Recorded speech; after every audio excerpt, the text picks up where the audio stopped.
Beli Mercy C-Class juga kok, biar bisa juga buat konten dan edukasinya juga. Oke, nih mobilnya udah dibeli. Sekarang lagi jajan pertama dulu ya, yaitu kaca film. Karena kemarin itu pas ngambil kaca film sebelumnya, ya namanya juga udah berumur ya. Terus mungkin kurang bagus. Jadi di depan, bagian depan tuh paling parah. Kalau malam jadi bias guys kalau kena lampu. Terus ditambah lagi di kaca filmnya itu ada banyak baret-baret kaca film sebelumnya nih. Nah, yang samping-samping sebenarnya nggak terlalu masalah, cuman daya tolak panasnya juga udah mulai berkurang. Jadi gue putuskan untuk jajan pertama, seperti biasa gue ngambil mobil bekas, pasti kaca film dulu yang gue beresin supaya nyetirnya langsung nyaman ya. Sama ganti kaca film itu ngebantu nyegerin looks mobilnya secara keseluruhan. Ini sekarang gue lagi pasang di Jaya Lestari Makmur. Ini adalah authorized dealernya Lumar, jadi no tipu-tipu, udah pasti original punya produknya. Sekarang lagi diproses dulu. Yang lamanya udah dilepas dan ini ya apa? Kaca Eropa nih kayaknya Mercy memang agak hijau. Kemarin gue pakai BMW sih nggak hijau banget. Ini padahal udah dilepas loh, tapi kayak masih agak hijau gitu kacanya. Kalau orang bilang mungkin kayak green tinted gitu ya. Ini lagi dilepas dulu guys, yang lama. Nah, kaca depannya itu yang parah. Jadi gimana ya, gue mencoba untuk videoin atau foto tapi nggak ketangkep kalau di lensa kamera. Dia banyak goresan-goresan rambut gitu yang bikin kalau ketembak lampu, kena lampu mobil, buyar, langsung pusing banget. Samping depan udah kebuka semua guys. Sampai kayak akuarium ya kalau nggak pakai kaca film. Sekarang yang belakang dipakein heat gun dulu supaya apa lemnya lebih lemas ya Pak ya. Terus nanti ditariknya kaca film yang lama, meminimalisir lah resiko si defoggernya ini ketarik. Cuman info dari installer ya tetap ada resikonya. Nih guys, jadi di sini itu authorized dealer si Lumar ya. Jadi untuk apa namanya kualitas produknya nggak usah dipertanyakan lagi, udah pasti original. Yang belakang udah terbuka sedikit guys. Ya, dikit lagi guys. Ngeliatnya satisfying juga ya, bongkar-bongkar gini. Aman guys, dikit lagi guys.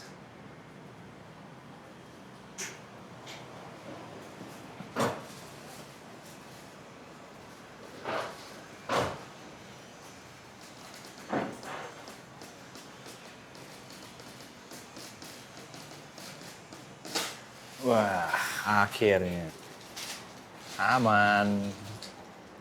Mantap lah kalau di authorized dealer nggak usah ragu ya. Soalnya tadi udah dipanasin dulu SOP-nya. Takutnya kalau nggak dipanasin ntar masih rekat banget, ikutan ketarik ya defroster ya Pak. Udah mulai dipasang guys. Gue pakai Lumar Pinnacle, tingkat kegelapannya SKKB 80%, yang depan pakai 60%. Dari pengalaman gue pakai Lumar tuh yang enak gini guys, ya memang ini masih di luar ya kaca filmnya, cuman Lumar ini dari luar hitam banget cuy, gelapnya tuh cakep, nggak tembus ke dalam, tapi begitu kita dari dalam mau ngelihat keluar, tuh terang. Nah jadi kalau kayak gitu kan pas malam nyetir enak, nggak perlu pakai mata batin. Kalau yang kaca filmnya nggak terlalu ini kan dari dalam tetap gelap juga gitu. Dari luar memang gelap, sama-sama gelap, tapi begitu dari dalam, wah itu kalau malam susah banget ngelihat ya. Kalau misalkan kaca filmnya nggak ada night vision. Sudah mulai dipasang guys. Ini momen paling satisfying nih. Pas nanti ininya diserot, enak banget liatnya. Nah ini nih, set. Set. Ini masuk salah satu ASMR juga nih guys.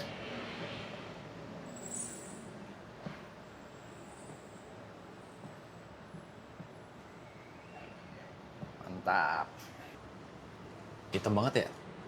Yang ini sebelum dipasang, after. Langsung nggak kelihatan apa-apa kalau dari luar. Before, after. Tinggal sebelah sini, sebelah sana sudah semua. Mari kita lihat. Langsung cakep ya. Gue sih demen banget loh. Kaca film yang hitam legam gini. Tuh, belakangnya juga udah. bikin overall looks mobilnya tuh jadi lebih muda, nggak kelihatan tua lagi.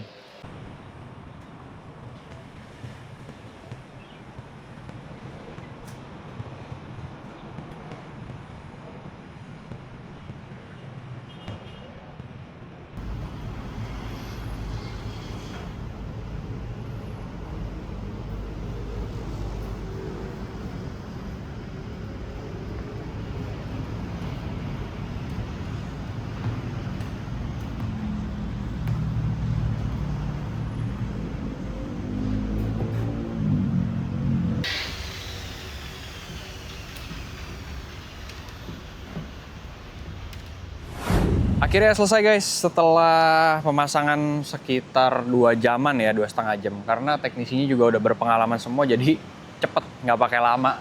Terus tadi lepasinnya juga proper, nggak asalan gitu ibaratnya. Pas ngerjainnya, cutting-cuttingnya, terus moldingnya juga lebih telaten.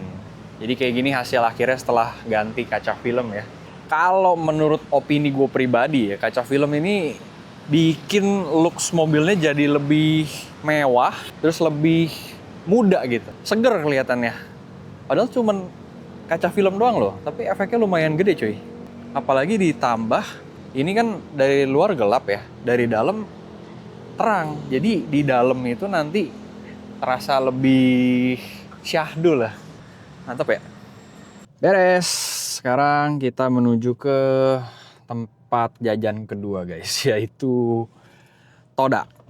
Karena apa? Karena PR-nya Eropa yang sudah berumur pasti radiator. Sama seperti X3 gua kemarin tuh, radiatornya juga ngocor terus ya. Jadi tabung cadangannya kosong terus. Ini pun sama nih kejadian. Nah ini gue mau ngisi ulang dulu, gue mau coba, takutnya memang pas kosong aja. Nanti kalau sebulan pemakaian kosong lagi, berarti baru something wrong. Jadi kita tes pakai metode yang paling least aggressive dulu, ibaratnya ya.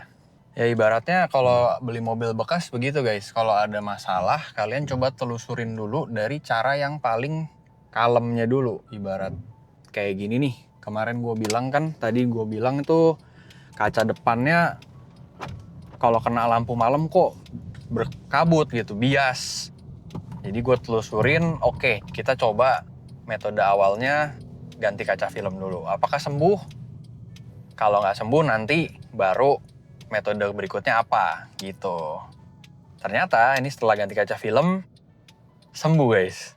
Pasti ada yang nanya nih, lah ini kan masih siang kok, kata lo malam baru kelihatan. Ini soalnya udah langsung kelihatan beda, mata gue juga udah ngelihat depan nih biarpun siang enak gitu, tegas. Kalau kemarin ya kelihatan lah, pokoknya kayak ada kaca film yang udah banyak goresan halusnya gitu. Pasti kalian tau lah kalau yang udah pengalaman beli mobil bekas ya, bekas pemakaian. Kedua, kita bicara ini juga seputar sektor radiator. Kayak gini tiba-tiba tabung cadangan, radiator cadangannya itu kosong. Kita coba top up dulu. Jangan serta-merta langsung dibawa ke bengkel untuk dicek, karena biasanya apa, kalau amit-amit ketemu bengkel yang nakal yang mau ngeduitin, udah pasti diagnosanya macam-macam nanti, ini itu. Jadi kita coba dulu pakai cara yang paling kalem, yaitu dengan top up coolant-nya dulu. Setelah kita top up, kita coba pakai lagi. Kalau udah berapa lama ternyata nggak kering, berarti kan aman sektor radiatornya. Kalau ternyata dalam pemakaian jangka pendek aja udah kosong lagi, nah berarti baru something wrong, kita baru bawa ke bengkel. Misalkan baru isi ini tanggal 19 nih gitu. Nanti di akhir bulan atau di tanggal 19 bulan depan udah kosong total lagi. Nah itu baru something wrong kalau menurut gue ya. Kecuali kalau udah dipakai 6 bulan gitu ya, mungkin setengah tahun, setahun dia kosong sih, itu lumrah banget guys. Karena kan pemakaian ya gitu. Namanya cairan pasti ada yang nguap. Tuh, muncul lagi tuh. Yalah, pas banget nih guys, gue kasih unjuk ya. Pas banget nih. Top up coolant lagi. Trouble yang sama seperti BMW X3 kemarin ya. Ya, mau isi ulang. Ya? Iya, isi ulang coolant. Warna apa ini, Pak? Ijo ada nggak? Hijau. Oh, khusus mercy. Hijau kan? Sebenarnya saya ikut aja sih. Lu mau yang Ini orang biasanya kalau buat tambahin sesuai sama sebelumnya. kayaknya sebelumnya pakai air biasa deh. Oh iya. Ini ngambil bekas soalnya. Makanya kita mau restore. Mendingan bawaan mercy Tapi kali. bisa dikuras di sini ya. Oke, nggak masalah. Cuman top up aja sih. Tambah aja paling. Ya, Man. Cobain yang ini deh. Kuning, Harganya 250 ya. Ada lagi. Itu aja. Langsung ditambahin. Boleh. Tapi nanti mau ada dulu ya. Oke, siap. Nih guys, kemarin yang X3 gue pakai yang biru, manol. Sekarang kita cobain yang kuning. Dia lebih mahal 25.000 sih. Harusnya dengan lebih mahal dia lebih bagus logikanya. Terus tadi ada yang original Mercy 255 per liter. Lumayan sih. Seliter ini dapat ini berapa liter? 5 liter. Loh. Kok udah ada isinya ya? Tadi kering. Sama bokap kali diisi. Enggak, dia nggak isi. Loh, tapi segini udah nyala ya? Itunya. Nyala Indikatornya. indikatornya. Wah, ternyata nggak kosong banget guys. Tadi kayaknya gue ngecek di rumah tuh sampai lumayan kering. Tuh guys, jadi coolernya masih ada ternyata. Tapi di MID nyala top up coolernya. Waduh, jadi bingung. Gak apa-apa lah, kita coba top up dulu aja. Nanti kita pakai dulu. Nggak jadi yang kuning guys, karena tadi kata teknisinya ini ternyata bekasnya biru nih sebelumnya. Jadi ya udah kita pakai yang biru aja. Efeknya tuh apa ya mas? Jadi apa? Keruh. Oh keruh. Tapi secara kualitas mah enggak lah ya. Enggak.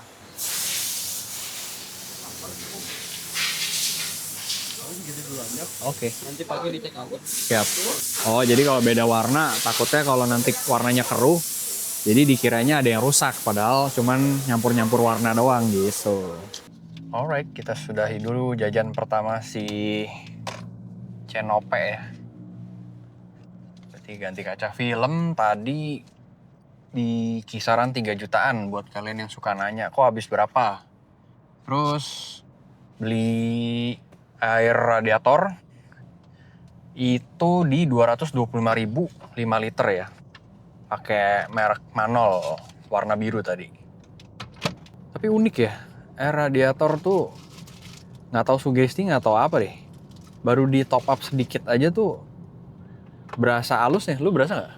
Benar. Berasa banget langsung bedanya gitu. Mungkin ya ibarat kita lagi habis olahraga dikasih minumnya Pocari Sweat kali ya. Langsung seger dahaganya. Tuh rollingnya aja langsung jadi lebih halus gitu. Jadi singkat cerita ini baru diambil sekitar 2 mingguan yang lalu lah. Sama temen bokap. Beli bekas juga sih. C200. Terus tahun 2012 ya. Pas diambil udah banyak permajaan juga sih. Kemarin itu ganti ban 1 set berarti habis berapa, Vin? 3 juta. 3 jutaan. 3,5 kayaknya. 3,5 juta. Pakai Falcon ZX ya. Karena pas awal kita ambil tuh bannya udah expired dari 2020 ya. 2020. 2020 nggak pernah diganti lagi. Udah 6 tahun. Terus ada repair ECU sekitar 5 jutaan. Ada pergantian sensor oksigen juga. Atas bawah. Nah, repair ECU itu gejalanya kemarin pas mobilnya stasioner atau langsam, itu getar terus guys. Jadi kayak gejala busi kotor atau koil pincang. Cuman ternyata kemarin pas dicek busi dan koil masih oke. Lalu terdiagnosa lah ECU yang mesti di repair. Habis 5 juta. Kemudian ganti pernak-pernik lah kayak rumah piringan disc brake tuh. Ganti punya Hella. Itu berapa kemarin? 3.600.000 ya? Sama ganti busi juga. Ganti busi juga kemarin ya? Busi diganti juga sekalian. Oh sama si Om? Sama Lin. Lin. Kemarin di billnya ada nggak? Ada. Busi berapa duit? 150 satunya. Oh, 150.000 per piece busi. 4-4-nya berarti sekitar 600.000 ya. Ampas rem. Ampas rem juga baru. Oke guys, jadi segitu dulu vlog pertama gue bersama si Cenope ya. Untuk jajan hari ini gue menghabiskan kaca film 3 jutaan, kemudian air radiator 5 liter 225. Berarti kurang lebih kita bulatin aja di 3.500.000. Nah, untuk sebelumnya udah ada jajan beberapa kali ya. Nih gue spill satu-satu guys. Jadi pas mobil ini diambil, itu ada service power steering di 2,4 juta, terus ada perpanjang pajak di 5,7, sama service perintilan interior, itu retrim jok yang sobek, cat ulang setir, itu totalnya habis di 2,9 jutaan. Terus ganti aki 1,8 juta, aki Eropa, aki C200. Berikutnya ada ngesol-ngesol, cat-cat solan gitulah, pokoknya yang baret-baret di sol 840.000. Terus repaint interior di 500.000, sama ada pergantian sensor oksigen di 2,3 juta. Ada lagi ganti aki kecil di 900.000. Jadi aki mobil Eropa tuh biasa ada dua guys, ada aki gede, ada aki kecil. Nah, totalnya mobil ini akinya tuh berarti 2,7 juta tuh kalau sekali ganti. Terakhir ada rekondisi ECU sama sensor O2 lagi. Jadi sensor oksigen itu ada dua ya. Totalnya rekondisi ECU itu di 5,2 juta. Kemarin gejalanya rekondisi ECU itu pas diem nih, pas stasioner gini nih, pas langsam, dia ada getaran-getaran kayak pincang gitu guys. Awalannya sih diagnosanya busi sama coil ya, bukan diagnosa bengkel, maksudnya berdasarkan diagnosa gue pribadi. Ternyata setelah dicek ECU-nya yang mesti direkondisi. Kemudian sekalian ganti busi juga. Businya itu 150.000 per piece. So, total yang sudah dikeluarkan, oh ya sama ban. Kemarin bannya juga udah expired. Satu set di 3 jutaan. Berarti ban, kaca film, sensor oksigen, rekondisi ECU itu udah habis 30 juta guys. Biayanya ya. Moga-moga sih nggak ada lagi yang lain. Ya ini sih, mobilnya juga menurut gue cukup oke-oke aja ya dari awal. Nggak ada masalah berarti dan sekarang juga udah lumayan enak gitu. Paling berikutnya nanti ngecek-ngecek sektor kaki-kaki lah. Karena ada bunyi-bunyi dikit. Sama gue berasa bantingan shock breakernya itu udah agak keras. Jadi kesimpulannya, untuk meminang sebuah sedan Mercy bekas, walaupun harganya sudah cukup menggiurkan ya sekarang, di 200 jutaan, di bawah 200 jutaan bahkan. Gue ngambil ini tuh udah hampir sama kayak LCGC bekas. Tapi perlu ada pertimbangan ya, kalian perlu sediain atau spare budget lebih untuk perbaikan. Karena nggak cuma Eropa guys, mobil apapun kalau udah rusak, udah ada yang umurnya minta diganti, ya segera ganti, jangan dipending supaya nggak merembet ke yang lainnya. Berarti rekomendasi dari gue tuh ya bener, spare sekitar 20-30% dari total budget untuk peremajaan atau perbaikan. Sekian video kali ini guys, semoga bisa memberi informasi yang baru, sama menambah wawasan, sama menghibur lah. Oke, kalau gitu thank you for watching guys, see you in the next video. Bye.